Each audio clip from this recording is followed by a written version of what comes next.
Se você puder, abra a sua Bíblia comigo no Evangelho de Mateus, no capítulo 18, e nós vamos ler juntos dos versículos 7 até o 9. Eu vou ler na Almeida Revista Atualizada, mas qualquer que seja a sua versão, eu quero que você me acompanhe. São palavras do Senhor Jesus e ele diz: ai do mundo por causa dos escândalos, porque é inevitável que venham escândalos. Mas ai do homem pelo qual vem o escândalo. Portanto, se a tua mão ou o teu pé te faz tropeçar, corta-o e lança-o fora de ti. Melhor é entrares na vida manco ou aleijado, do que, tendo duas mãos ou dois pés, seres lançado no fogo eterno. Se um dos teus olhos te faz tropeçar, arranca-o e lança-o fora de ti. Melhor é entrares na vida com um só dos teus olhos, do que, tendo dois, seres lançado no inferno de fogo. Jesus faz uma afirmação categórica, absoluta, não merece discussão, não é de difícil interpretação. Ele diz: é inevitável que venham escândalos. Então essa classificação de Jesus mostra que os escândalos são inevitáveis. Mas logo depois ele diz: ai do homem por meio do qual vem o escândalo. E depois de dizer ai desse por meio do qual vem aquilo que é inevitável que venha, ele fala a respeito de se a tua mão ou o teu pé te faz tropeçar. Qual a ideia de tropeçar apresentada aqui? Eu quero chamar a sua atenção para o significado da palavra traduzida escândalo. Eu creio que a palavra escândalo, que é muito próximo do que aparece lá no original do grego antigo, no koiné, que é escandalon, ela não resume exatamente o que está sendo dito. De acordo com o dicionário Vine, a palavra escândalo, ele diz o seguinte: originalmente era o nome da parte de uma armadilha, na qual se colocava a isca, por conseguinte a armadilha ou a própria isca.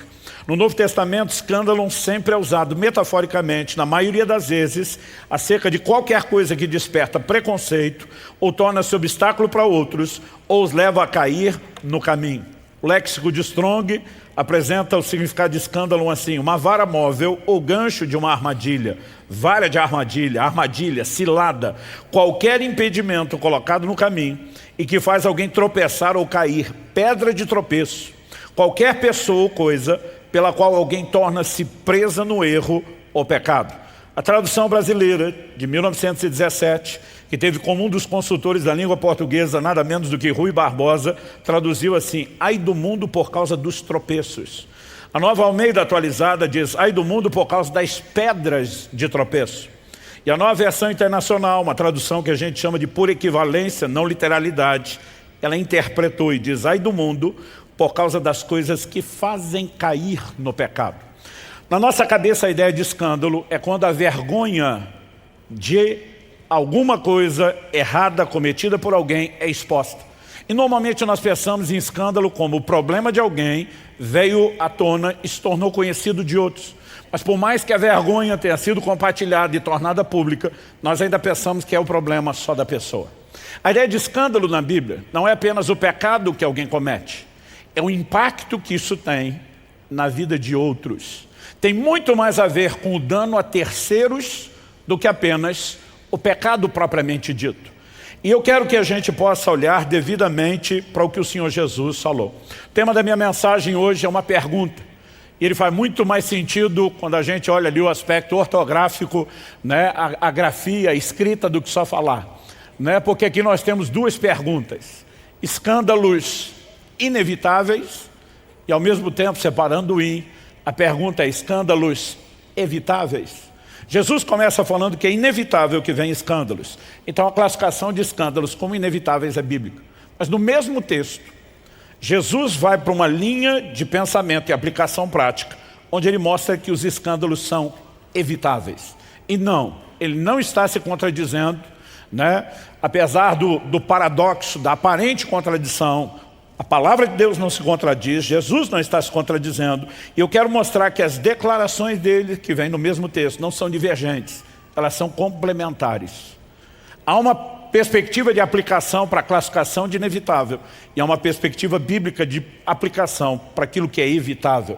Mas antes que a gente fale disso, eu gostaria só de chamar a sua atenção que os escândalos podem ocorrer quando falamos do tropeço colocado diante de outros, por meio da decepção, da falha de alguém, né, o que isso gera na vida de outros, como também por deliberada tentativa de prejudicar outros.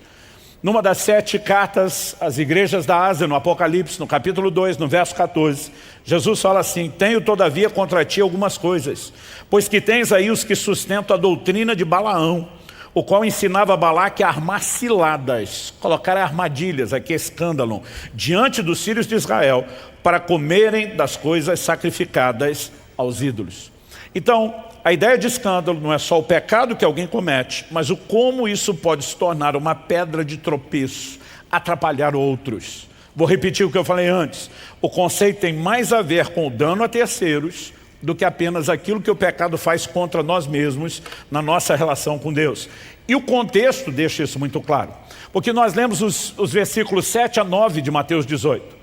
Mas eu me lembro de um ditado que já foi popular, hoje em dia não é, no meio cristão.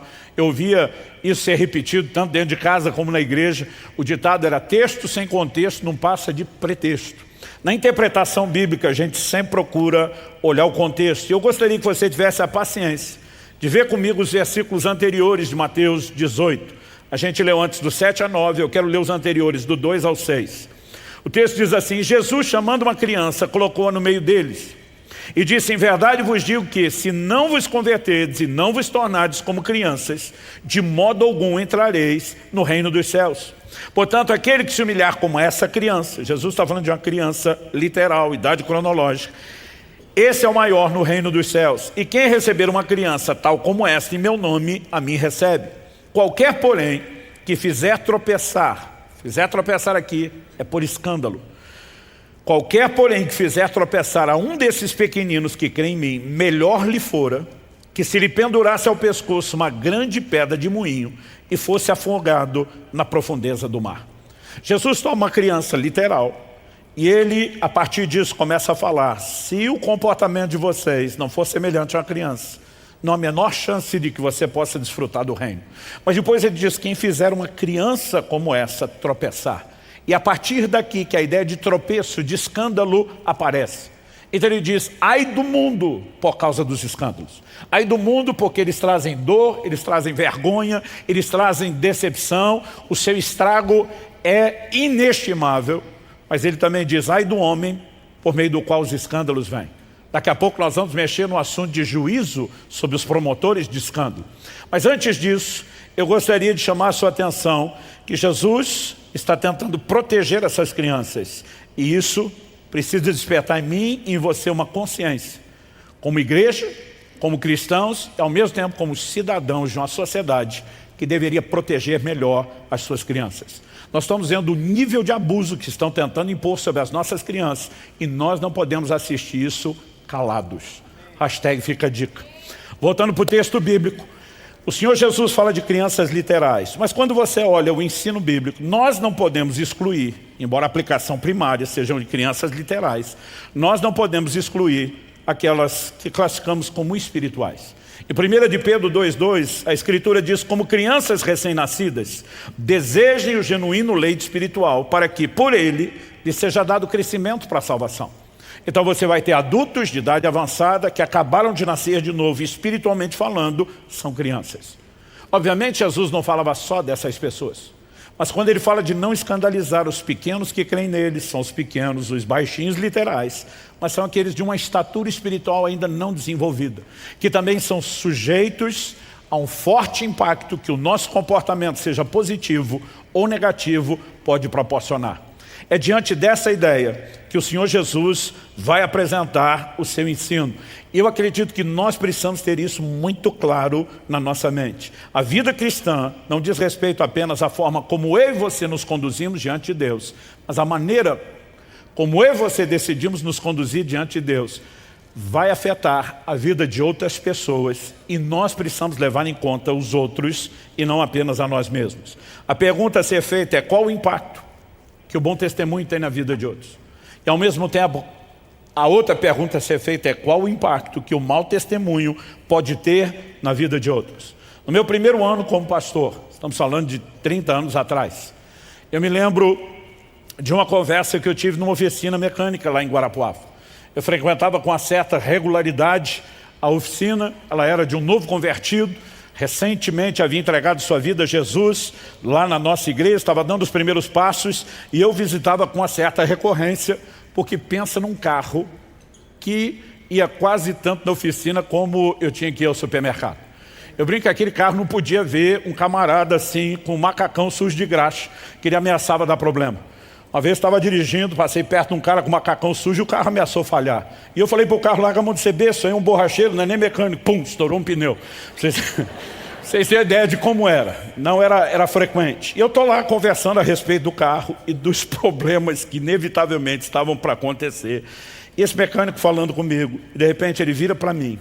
Ele me olha de uma maneira muito fixa e eu não consigo esquecer essa experiência de quase 30 anos atrás. E ele muda completamente a conversa. Do nada ele olha para mim e diz, pastor, nunca caia. Falei, como é que é? Ele diz, nunca caia. Tem muita gente olhando para o senhor. E se o senhor tropeçar, o strike vai ser grande. Eu não consigo descrever como o temor de Deus se apoderou de mim naquele momento. Eu sabia que aquele novo convertido não estava falando algo de si, da cabeça dele, ele não tinha maturidade espiritual nem para aquilo. Eu entendi que aquilo era uma manifestação da parte de Deus por meio daquela pessoa. E aquela palavra entrou com força, porque apesar de já estar no ministério, eu por ser ainda muito novo e imaturo, nunca tinha parado para pensar que a forma como eu decido viver espiritualmente não afeta apenas a mim, mas afeta a vida de outros. E a partir daquele momento, de alguma maneira, eu comecei a compreender, se eu tropeçar, o dano não é só meu. Eu posso trazer dano a muita gente. Naquela época eu não imaginava quantos milhares de pessoas afetaríamos diretamente e quantos, muitos mais milhares afetaríamos indiretamente. Mas, desde então, eu comecei a procurar entender o que é que a palavra de Deus diz a respeito do assunto que hoje, talvez pela primeira vez nesses 30 anos, ele esteja pregando no formato de uma mensagem organizada e elaborada. E a primeira coisa que eu quero que a gente discuta é o que é evitável e o que é inevitável. Na verdade, vamos começar pelo inevitável, porque Jesus falou primeiro disso. Quando ele afirma, é inevitável que venham escândalos, não tem mais o que discutir, o que interpretar, o que relativizar. O Senhor Jesus diz, vai acontecer e ponto final. É certo, a pergunta a ser feita é, quando? Onde? Por meio de quem? Mas que vai acontecer, vai acontecer. E eu e você precisamos ter em mente que o Senhor Jesus estava tentando nos preparar para lidar com a realidade dos escândalos. Nós não podemos de forma alguma tentar dizer que isso não vai acontecer no nosso meio. O Senhor Jesus diz, é inevitável que venham escândalos. Ponto. Agora, do que é que Jesus está falando? Quando ele simplesmente muda e diz, mas ai do homem pelo meio de qual vem. Jesus muda uma conversa que é coletiva. Escândalos em toda a humanidade. E ele agora vai falar de um indivíduo. Ai daquele por meio do qual vem. É quando Jesus torna um assunto agora individual e não coletivo. Que ele vai dizer, se a tua mão ou o teu pé te fazem tropeçar, promovem escândalos, pedra tropeço para você ou para os outros, e descorta e arranca de você. Jesus não está aqui advogando uma amputação literal.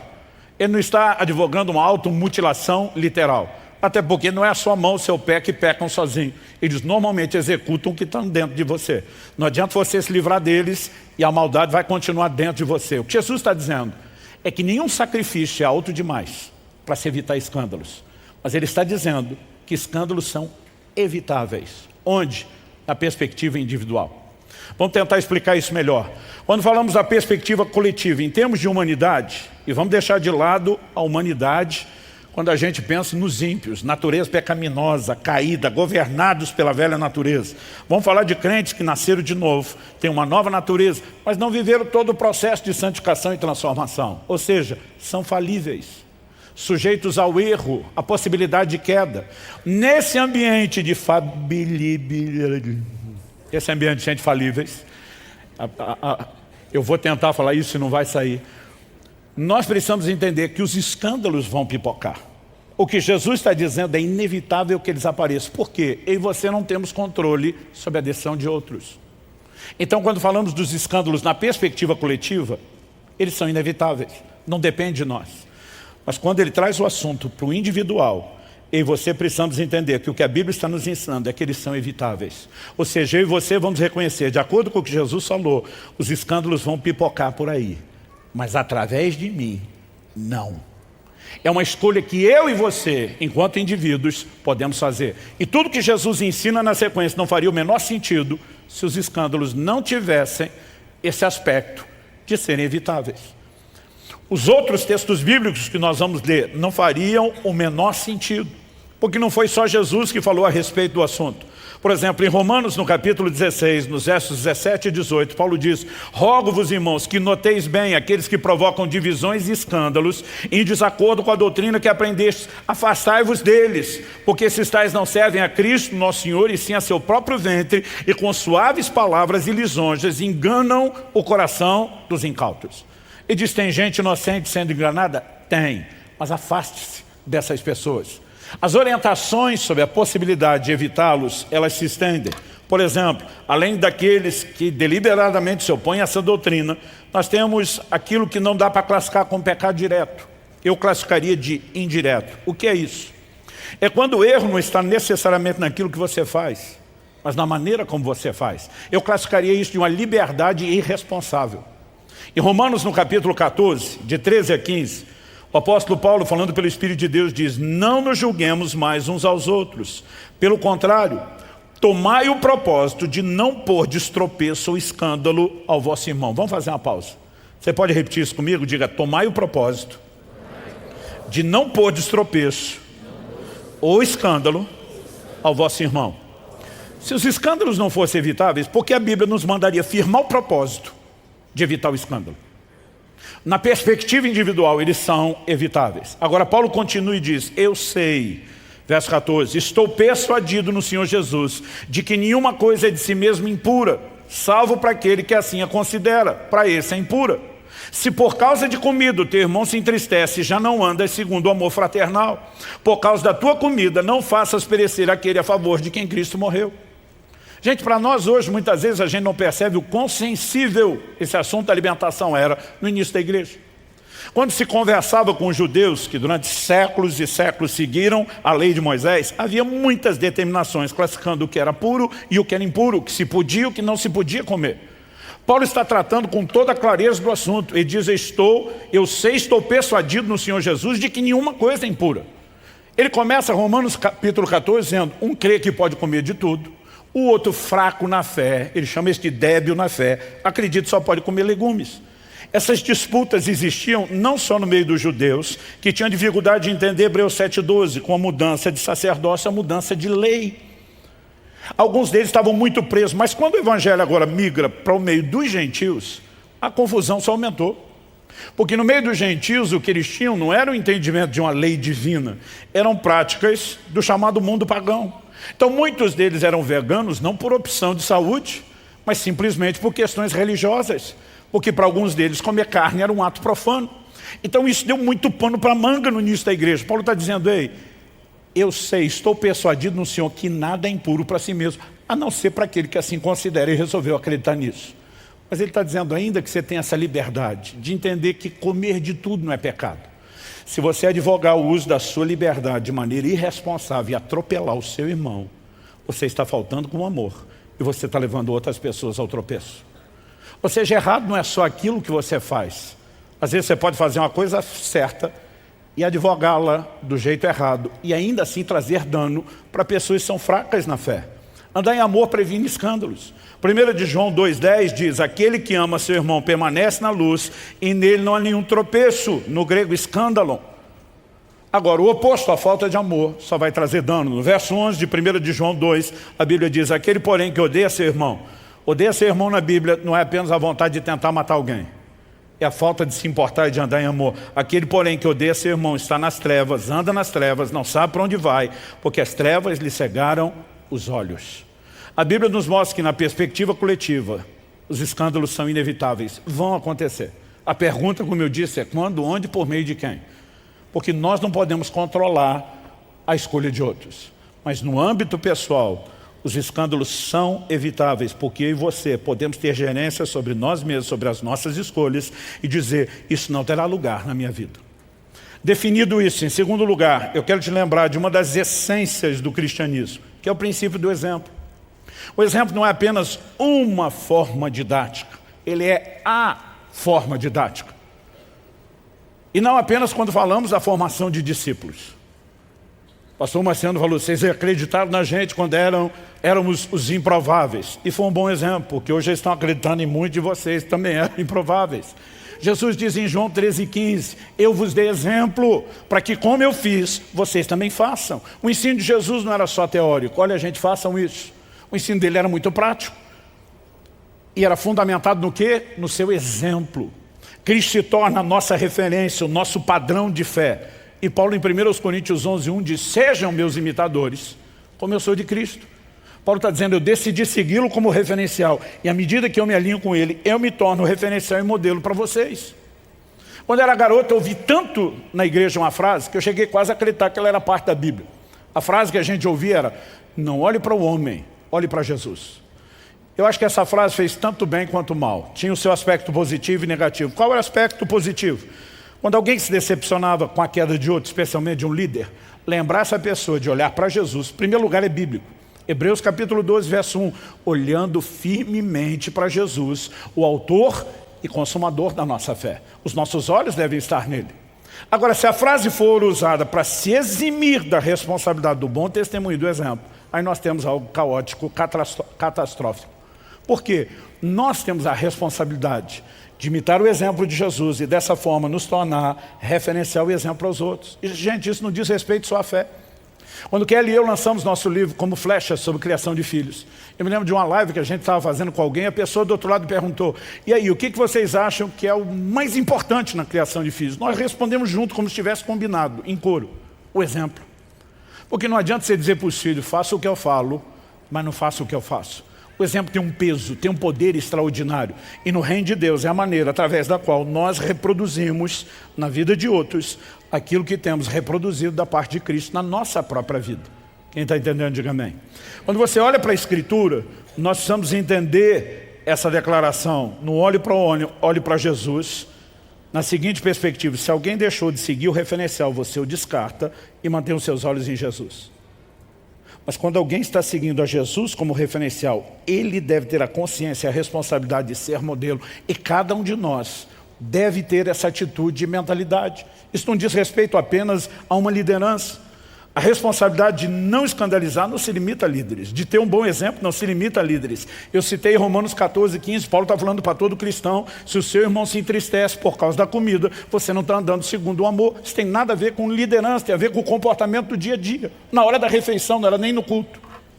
A responsabilidade que eu e você temos de um bom comportamento, leia-se, testemunho de vida, é porque ele embeleza, de acordo com a Escritura, a doutrina de Cristo. E a falta dele, nós podemos dizer que macula, enfeia a doutrina de Cristo. Se a gente puder inventar o verbo enfeiar. Em Tito capítulo 2, de 7 a 10, nós lemos, verso 7. Paulo diz, seja você mesmo um exemplo de boas obras. Você pode repetir isso? Diga comigo. Seja um exemplo de boas obras. Paulo diz, no ensino mostre integridade, reverência, linguagem sadia e irrepreensível, para que o adversário não seja envergonhado. Para que o adversário seja envergonhado, não tendo nada de mal a dizer a nosso respeito. Ele está dizendo que um bom testemunho cala a boca de qualquer opositor da fé. Ele segue dizendo, quanto aos servos, que sejam em tudo obedientes ao seu Senhor, dando-lhe motivo de satisfação, que não sejam respondões, nem furtem, mas que deem prova de toda a fidelidade, a fim de que em todas as coisas manifestem a beleza da doutrina de Deus, nosso Salvador. Uma outra tradução diz, a fim de ornarem, embelezarem a doutrina de Deus. O bom testemunho embeleza a doutrina. O mal acaba com a beleza da doutrina. Ou seja, nós temos a responsabilidade de viver um evangelho que não seja meramente teórico, que seja prático, que manifeste exemplo, boa conduta. Quem está entendendo, diga amém. Então, quando falamos de escândalo, nós estamos falando de pessoas que deixaram de ser boa referência, bom exemplo, para se tornar uma péssima referência e um mau exemplo. Agora, a pergunta a ser feita aqui na sequência, depois de pensar no que é evitável e o que é inevitável, entender o princípio de exemplo, e aqui eu quero gastar um pouquinho mais de tempo nesse terceiro lugar, é como lidar com os escândalos. Se na perspectiva coletiva, eles são inevitáveis e vão aparecer, a pergunta é só quando, onde, por meio de quem? Quando surgirem, como eu e você vamos lidar com isso? Eu acredito que Jesus, que era intencional em tudo que falava e ensinava, Ele queria nos preparar para isso. Eu sempre digo que a decepção é proporcional à expectativa. E muitos de nós criamos fantasias, expectativas são fantasiosas, exageradas, a respeito de muitas coisas. Alguns entram no casamento com uma expectativa acima da realidade e a decepção será proporcional. Outros tendem a viver ou procurar viver a vida profissional dessa forma. Em todas as áreas funciona assim e na igreja não é diferente. Essa é a razão pela qual, desde o início da igreja, 18 anos atrás, eu lembro que durante muitos anos só eu dava aqui o curso de membresia. Era um momento de, usando a linguagem dos meus amigos nordestinos, dizer onde é que você está amarrando seu jegue. Então a gente dizia, a igreja assim, nós cremos nisso, nós trabalhamos dessa forma. E desde o início eu dizia, no final vou fazer uma promessa a vocês. O povo ficava curioso, a gente dizia, pastor, a promessa, eu dizia no finzinho. E quando chegava o fim, se não falava, sempre tinha um que cobrava. Pastor, a promessa. Eu dizia, a minha promessa é a seguinte, nós vamos falhar com vocês. Então eu dizia o quê? Eu dizia, eu garanto, empenho a minha palavra, que nós vamos falhar com vocês. Nós não queremos, mas em algum momento eu sei que nós vamos falhar. Agora, nesse ambiente, onde nós não queremos falhar, mas vamos falhar, quando falhar, nós vamos manifestar uma grande disposição de consertar depois. As pessoas diziam, pastor, por que essa promessa? Eu dizia, porque eu quero derrubar a sua expectativa. Nós não somos um ambiente de gente perfeita. Nós vamos falhar. E quando eu olho para Jesus ensinando essas coisas, eu acredito que não é muito diferente. Nenhum de nós pode deduzir que mesmo líderes estejam acima de qualquer suspeita. Isso não existe no mundo cristão, numa fé ensinada nas Escrituras. Nós temos a mania de olhar para homens e mulheres que Deus usa quase como aquela mentalidade dos gregos antigos, são semideuses. Não. Quando a Bíblia fala de homens que Deus usou como Elias, diz, semelhantes a nós, sujeitos às mesmas paixões. Traduzindo, farinha do mesmo saco. Eu e você precisamos entender isso. Por exemplo, 1 Timóteo capítulo 5, verso 19. Paulo diz assim, não aceite denúncia contra presbítero. Na cartilha de alguns líderes, o versículo só vai até aqui e para. Isso poderia sugerir que então eles estão acima de qualquer suspeita. Quem são os presbíteros? Não são apenas os pregadores, os pastores. Eram os homens de governo que lideravam, supervisionavam a vida da igreja. Mas ele continua e diz, não aceite denúncia contra presbítero, a não ser exclusivamente sobre o depoimento de 2 ou 3 testemunhas. Ele está dizendo, se for só a palavra de um contra o outro, o processo disciplinar não anda. Porque essas pessoas não chegaram até esse lugar sem construir uma vida de exemplo. Em 1 Timóteo 3, Paulo diz, se alguém almeja episcopado, excelente obra almeja. Ele diz, mas o bispo tem que ser, e aí vem uma lista de qualificações. Se você somar a lista que ele faz dos bispos, na sequência dos diáconos, eliminar as repetidas, você tem uma lista de 16 características explícitas. Dá para tomar mais uma ou duas por inferência. Das 16 explícitas, só uma diz respeito à habilidade, apto para ensinar. Todas as outras 15 são traços de caráter. Agora, qual é o modelo de formação de líder da igreja, generalizando dos últimos séculos? A gente manda um camarada 4 anos para o seminário estudar teologia, aprender muito para voltar apto para ensinar. Só que 15 das 16 características são traços de caráter, e a maioria sai de 4 anos de teologia, sem nunca ter tido uma aula sobre caráter. E nós começamos a tornar o processo de formação de líderes cada vez mais complicado. Por quê? Valorizamos habilidades e subestimamos a importância de um caráter. De acordo com o princípio bíblico, para chegar lá, ele tinha que ter uma história exemplar. Mas se depois de chegar, perder o exemplo, tem que sair do lugar que está. Apocalipse capítulo 2, carta à igreja de Éfeso, o Senhor falando com o anjo, o mensageiro da igreja de Éfeso, disse, se você não se arrepender, eu tiro de você o candeeiro que eu lhe entreguei. Se você ler Apocalipse 1, na visão João vê 7 estrelas e 7 candeeiros. A Bíblia diz que os 7 candeeiros eram as 7 igrejas. E as estrelas eram os anjos, os mensageiros das igrejas. O Senhor está falando para o mensageiro, se você não arrepender, eu tomo de volta a igreja que eu lhe confiei. Porque para entrar no ministério tem que ser exemplar e para permanecer também. Se o exemplo for comprometido, a liderança também está comprometida. Agora, quando a Bíblia apresenta líderes falhos, sujeitos a processos disciplinares, eu e você vamos tentar criar uma ideia de que isso nunca vai acontecer. Eu queria poder prometer a você que no nosso meio isso nunca vai acontecer, não posso, até porque já aconteceu. Anos atrás, quando ainda usávamos o prédio e a estrutura da Água Verde, Eu passei um dos momentos de maior dor e vergonha da minha vida. Tive que vir diante da igreja anunciar não apenas um processo disciplinar para um membro da equipe pastoral, mas tive que publicamente pedir perdão pela má conduta de um dos nossos. Eu nunca senti tanta dor no meu coração, tanta vergonha, como naquele dia que eu tive que vir a público. Ou seja, quando nós olhamos para a nossa própria história, não dá para garantir que os escândalos não acontecerão. A pergunta é, quando acontecerem, como eu e você vamos nos conduzir? Como eu e você vamos nos comportar? Agora preste atenção, isso não significa que esteja tudo bem falhar. Jesus diz, ai do homem por meio do qual vem escândalos. Sabe o que ele está dizendo? Ele diz, eu vou tratar do assunto com seriedade. É mais grave do que a maioria de vocês imaginam. Em Mateus, no capítulo 13, nos versos 41 e 42, no final da parábola do joio e do trigo, Jesus diz, mandará o Filho do Homem e os seus anjos, que ajuntarão do seu reino todos os escândalon, os promotores de escândalos, as pedras de tropeço, e os que praticam a iniquidade, os lançarão na fornalha acesa. Ali haverá choro e ranger de dentes. É indiscutível que haverá juízo.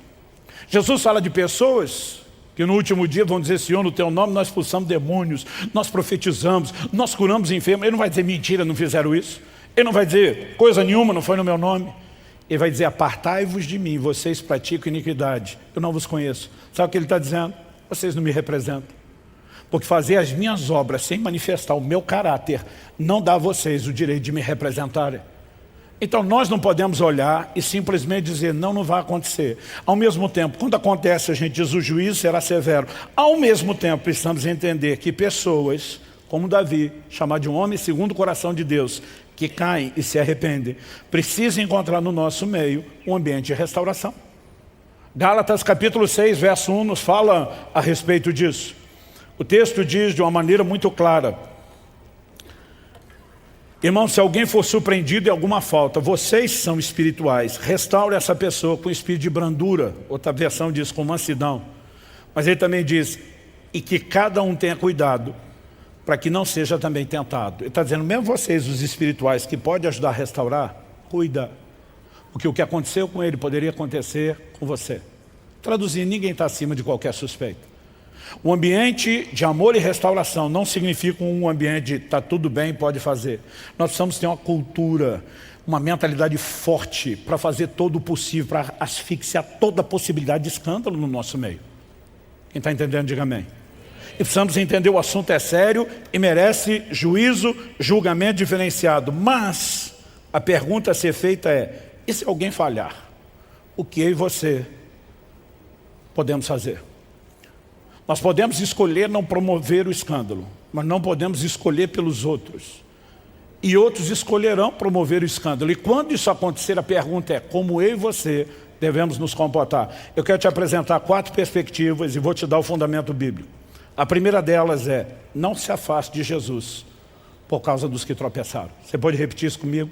Diga, não se afaste de Jesus. Vamos fazer melhor, fala para o vizinho ao lado. Pastor, eu não falo com estranho, se apresenta antes então. Fala para o vizinho ao seu lado, diga, não se afaste de Jesus por causa dos que tropeçaram. Em Filipenses 3,18, o apóstolo Paulo diz, pois muitos andam entre nós, está falando de gente do meio, dos quais repetidas vezes eu lhes dizia, agora eu digo até chorando, que são inimigos da cruz de Cristo.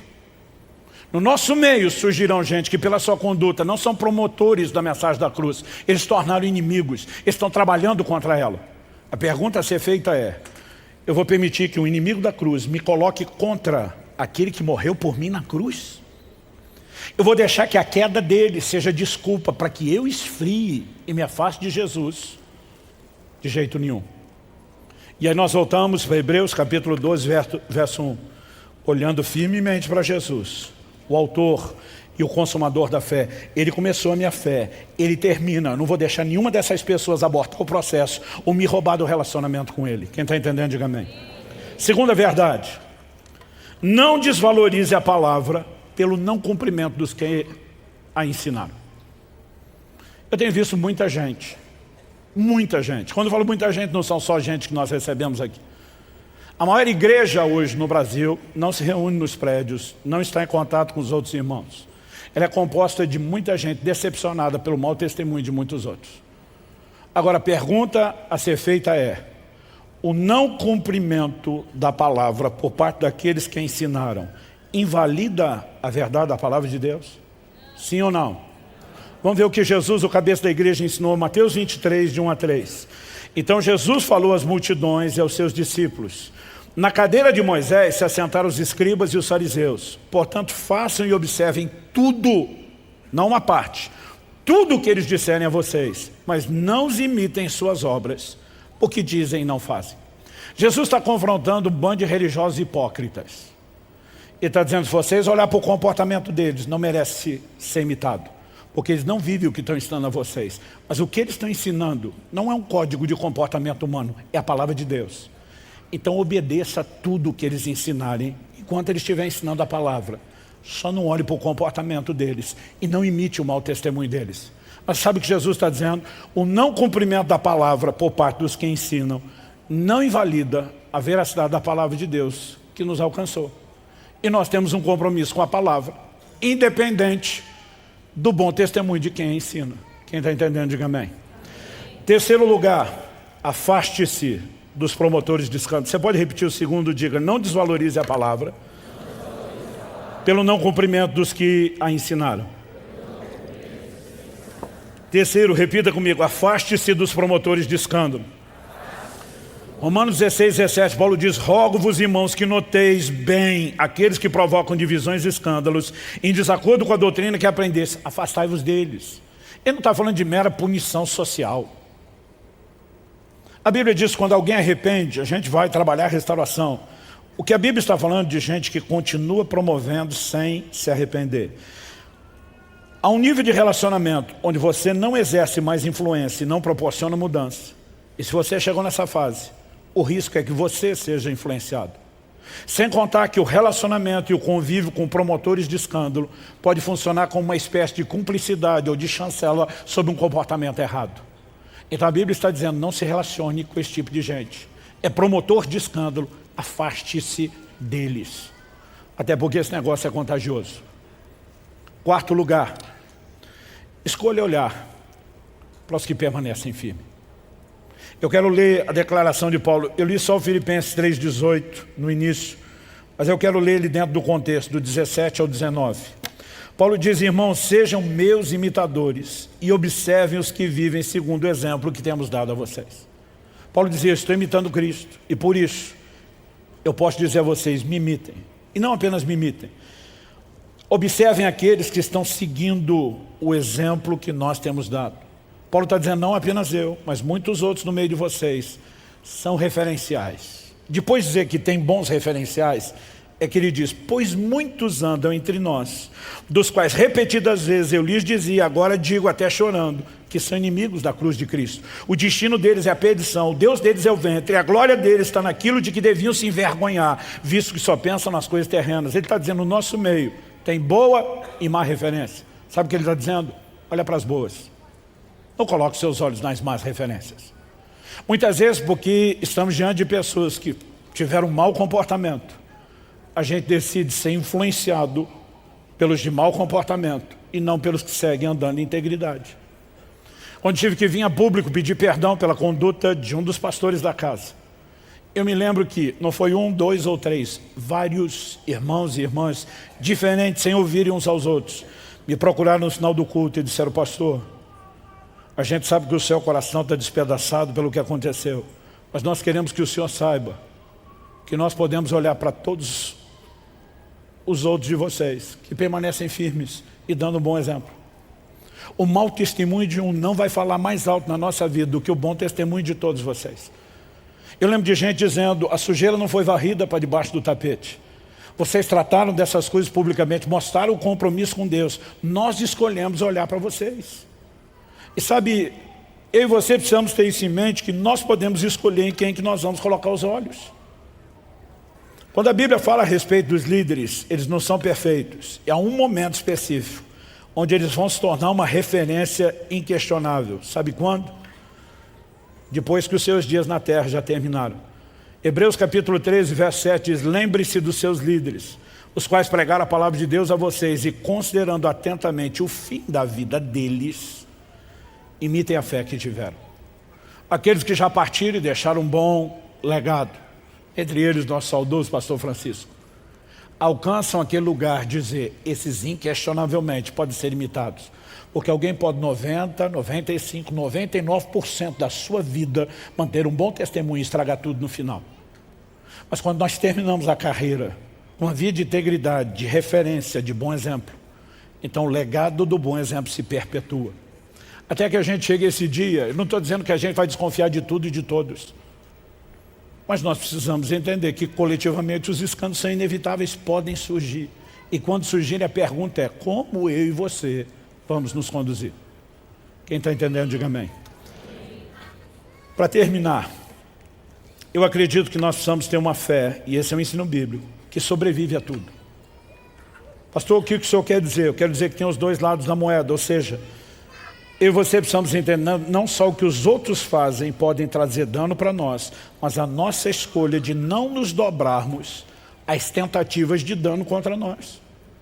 Em primeiro lugar, Jesus previu e nos preveniu de que haveria difamações. Eu vejo alguns crentes que ficam profundamente desanimados, abatidos, aborrecidos, porque tem gente falando mal deles. A gente tinha que esperar isso. Mateus capítulo 5, versos 11 e 12. Bem-aventurados são vocês quando, por minha causa, os insultarem, os perseguirem e mentindo, disserem todo mal contra vocês. Jesus não diz senta, chora, desanima, entrega os betes, ele diz alegrem-se, exultem, porque é grande a recompensa de vocês nos céus, pois assim perseguiram os profetas que viveram antes de vocês. Eu e você precisamos de uma fé resiliente. Ela tem que sobreviver às difamações e às tentativas das pessoas de falarem mal e mentirem contra mim e contra você. Segundo, Jesus tentou nos preparar para perseguições. Em Mateus capítulo 10, ele diz, quando porém perseguirem vocês numa cidade, fuja para outra. Ele diz, vai ter perseguição. Ele tentou nos preparar para ameaças de morte e até a possibilidade de morte. Mateus 10, 22, 23. Um irmão entregará à morte outro irmão, o pai entregará o filho. Haverá filhos que se levantarão contra os pais e os matarão. Todos odiarão vocês por causa do meu nome. Aquele, porém, que ficar firme até o fim, esse será salvo. O que ele está dizendo, não importa o nível de oposição, de ameaça, ou mesmo se chegarem às últimas consequências de matarem você por causa da sua fé em Jesus, o Senhor está dizendo, não desista. Ele está dizendo, sua fé tem que resistir a tudo. Agora, ele nos preparou para ter uma fé que aguenta difamação, perseguição, ameaça de morte, a própria morte, mas não sobrevive a escândalo. A quantidade de gente distante de Jesus hoje por causa do escândalo dos outros é enorme. E de forma alguma nós estamos tentando justificar o escândalo dessas pessoas. Eles serão julgados por Deus, mas preste atenção. A escolha de como se conduzir diante do que outros fazem, mesmo tentando trazer dano a você, é sua e não é deles. Paulo escreve aos Coríntios, em 1 Coríntios 11, 18 e 19, ele diz, porque antes de tudo, estou informado de que quando se reúnem na igreja, existem divisões entre vocês. E eu, em parte, acredito que isso é verdade. E até é necessário que haja partido entre vocês, para que também os aprovados se tornem conhecidos. Paulo está dizendo, é necessário. Outro dia eu vi um irmão reclamando, pastor, tem muita imaturidade no nosso meio. Falei, é nessa hora que os maduros aparecem. E o irmão não está aparecendo. Porque sabe, é fácil ficar falando dos outros. A pergunta é como você vai reagir diante da fraqueza, da debilidade e da imaturidade dos outros, da carnalidade de outros, ou mesmo do escândalo de outros. Em Atos 20, 29 e 30, Paulo numa conversa com os presbíteros de Éfeso, numa reunião que aconteceu em Mileto, ele diz, eu sei que depois da minha partida aparecerão no meio de vocês lobos vorazes que não pouparão o rebanho, e que até mesmo entre vocês levantarão homens falando coisas pervertidas para arrastar os discípulos atrás de si. Agora a gente acredita que isso ia acontecer naquela época, mas não hoje. A verdade é que eu e você precisamos ter um coro um pouquinho mais forte. E nós precisamos ter um entendimento claro do que a Bíblia ensina. Na próxima fase que virá, nós teremos a responsabilidade de viver uma vida de compromisso, de integridade, de exemplo como nunca antes. Nós precisamos criar um ambiente de entendimento bíblico, de rendição ao Senhor, que asfixie toda a possibilidade de escândalo. Mas se surgirem, nós precisamos ter uma resiliência de fé, dizendo, meu compromisso com Jesus seguirá inalterável, independente da esculhambação dos outros. Uma fé que sobrevive a tudo. Quem está entendendo, diga amém. Para terminar, eu vou mexer na parte que alguns não gostam. O ensino de Jesus sobre escândalo incluiu o perdão aos que falham conosco. Em Lucas 17, nós temos um detalhe que no registro de Mateus 18 não entra. Lucas 17, 1 a 4. Jesus disse aos seus discípulos, é inevitável.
Que existam pedras de tropeço, no grego, escândalo. Mas ai de quem é responsável por elas.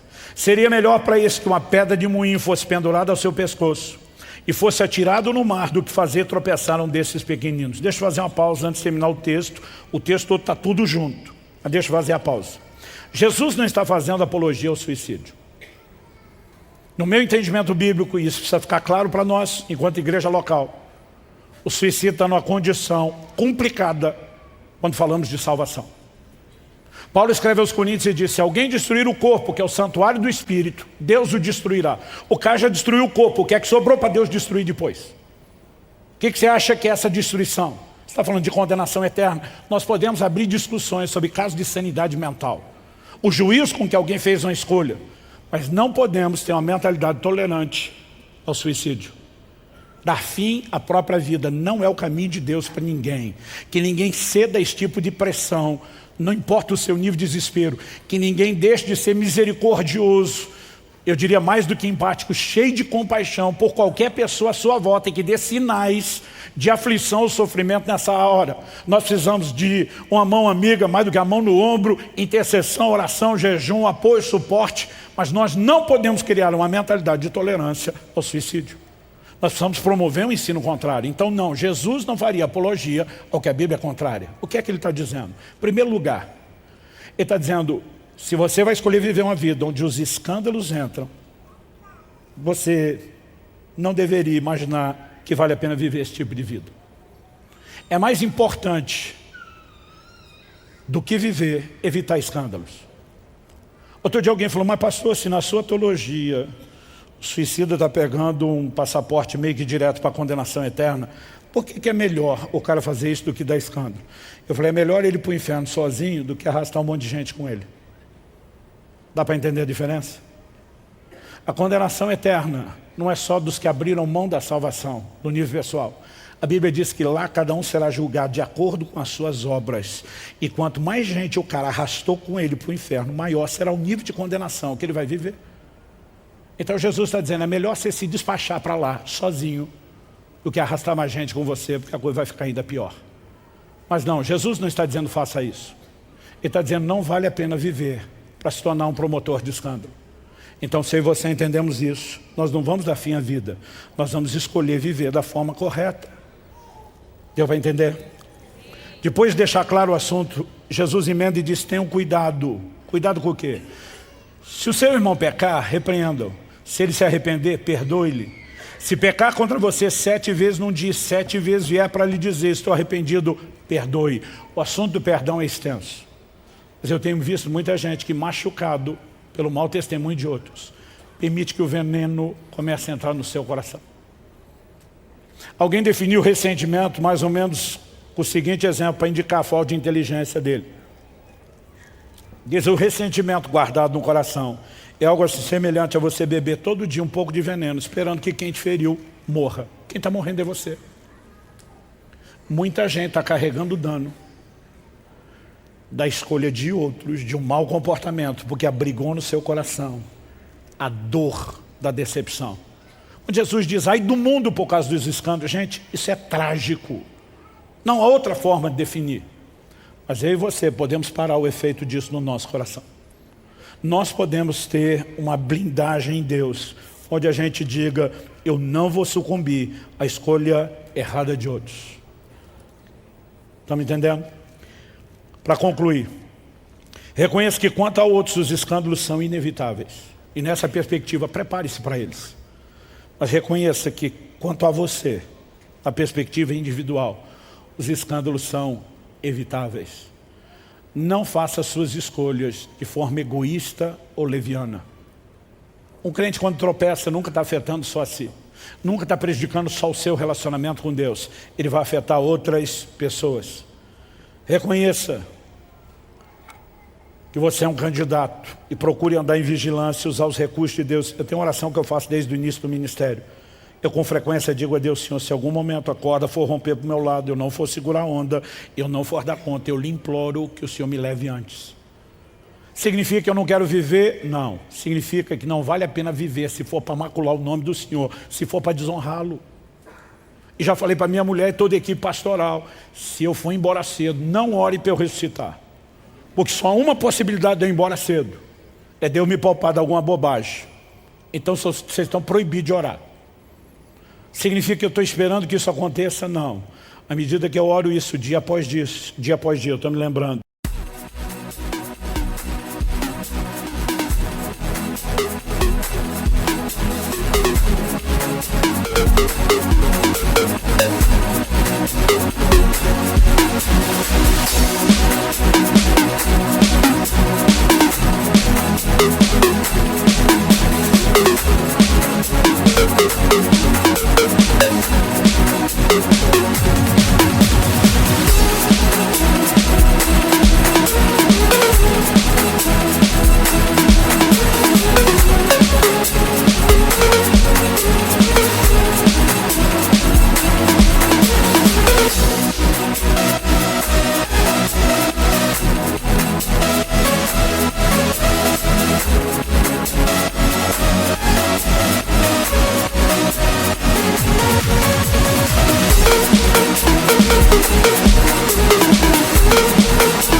Que antes de qualquer escolha, eu preciso ficar longe do escândalo e honrar o Senhor.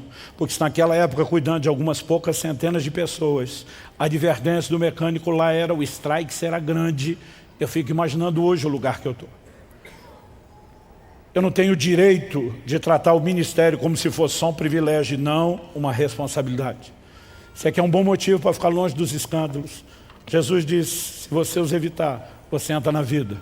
Ele diz, mas os meus anjos vão recolher os promotores de escândalo, vão lançar no fogo do inferno. Eu acho que só isso já era motivo suficiente, mas ainda seria uma perspectiva egoísta. Nós precisamos pensar não só em nós. Nós precisamos pensar no impacto que a nossa maneira de viver terá sobre as pessoas. Talvez você não escolheu uma vida de pecado, mas talvez você escolheu ser um crente medíocre, na média, para não dizer abaixo dela, meia boca. A pergunta é qual o impacto que você está exercendo sobre as outras pessoas. Ah, pastor, não desviei ninguém, mas quanta gente se inspira? Nós precisamos pensar que as escolhas que fazemos vão produzir impacto na vida de outros. E Deus nos julgará, não só pelos efeitos das nossas escolhas, na nossa própria vida, mas pelo impacto na vida de outros. Não dá para deixar isso de fora do Evangelho. E se a gente tentar deixar, nós vamos estar só brincando de igreja e de Evangelho. E uma brincadeira de muito mau gosto. Então que Deus nos ajude, debaixo do temor do Senhor, a entender a importância de uma vida de santificação, de integridade, de compromisso, de fidelidade e de bom exemplo. Se nós queremos passar de fase, nós vamos ter que entender isso de uma maneira bem mais profunda. Você recebe essa palavra em nome de Jesus? Alguns falaram amém, em vez de amém. Vamos ficar em pé para parecer que está acabando. Senhor Jesus, nós suplicamos graça e favor do alto, para que haja não só entendimento racional, mas espiritual da Tua palavra. Para que haja aquela aplicação personalizada que só o Teu Espírito pode produzir. Para que a Tua palavra, como o Senhor falou por boca do profeta, cumpra o propósito pelo qual tem sido enviada. E nós oramos que não seja só aqui e agora, nessa reunião. Mas que depois deixarmos esse lugar, que aquilo que o Senhor começou continue.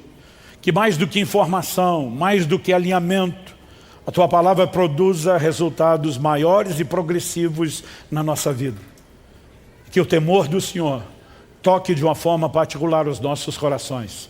Nós oramos em nome de Jesus. Em nome de Jesus. Amém.